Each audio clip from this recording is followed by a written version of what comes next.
Okay, so once you enter the ebook, so I'm going to click on the link to open the ebook. And don't forget you have to create an account first, and there's instructions above this link to create the account. And when you go into Cengage MindTap to access the ebook, you have a bunch of tools that you have available to you to kind of play around with.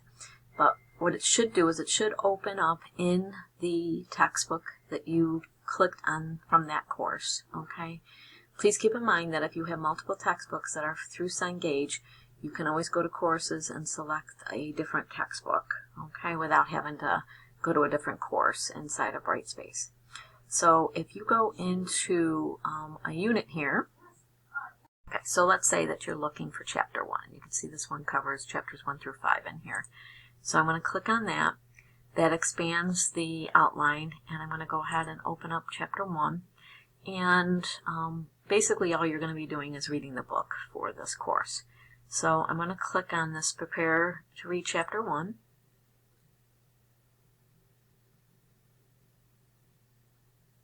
Okay, now because I was in here and moving around, it started where I left off.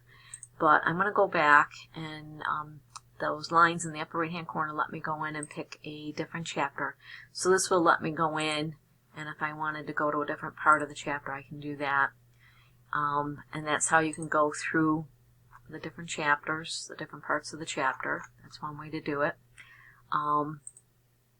Another way you can do it as you're reading, you can use the arrows here to advance or go back a page. Okay. And some of the things that you have for tools in here, one of the things you can do is you can have it read the book to you. So you can hit this and it will start reading the book. And business decision making. Okay. So this way you can listen to the book maybe while you're making dinner or lifting weights or doing something else. Now, so that's something that you can do. Another thing that you can do is you can come in here and you can select a larger size print. Okay. Now with the larger size print, you have to move it up and down to be able to see the text on the page. Okay. The other thing you can do is bookmark pages. Okay. And I'll show you if you bookmark something, I'll show you how to get to those bookmarks. Okay. And then you do have the option to go in and print it. Okay. Now another thing that you can do is you can select text just like if you had a physical book. You can select some text, and when you let go, it lets you go in and highlight the text in any color that you want here. So I can select yellow to highlight that. And if I reselect it, it will give me the option. I can add a note to it. I can have it read the text to me. I can remove the highlight. Maybe I don't want it highlighted anymore. Okay, so I'm going to go back in and I'm going to re-highlight that. Okay, do it again. All right, and I'm going to come down here and I'm going to add a note to this one. On the first test. Okay, and I'm going to save that note. Okay, and a note appears. It highlights, it shows you what you highlighted when you built the note, and you can click on it to view the note. Okay, you can delete it, you can edit it, or just hit done. Okay, so those are some of the things that you can do to basically mark up your text as you're working.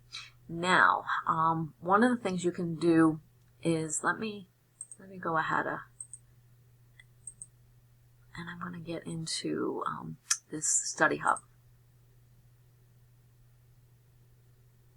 Okay, so in the study hub, it lets you jump back to spots that you've bookmarked or highlighted, or you can create a study guide.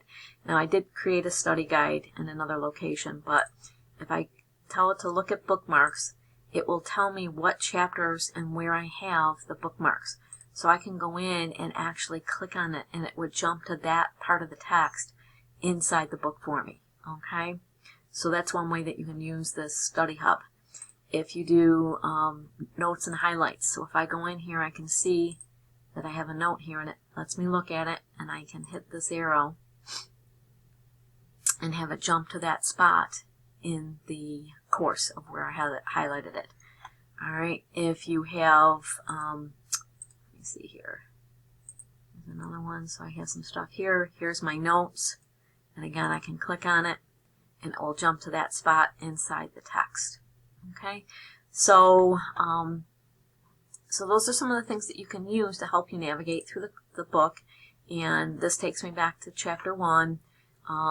I can also go back to, if I go back to courses, I can click on the law book in this case. That will take me back out to the beginning of the book again. And then I can go in and pick a different chapter.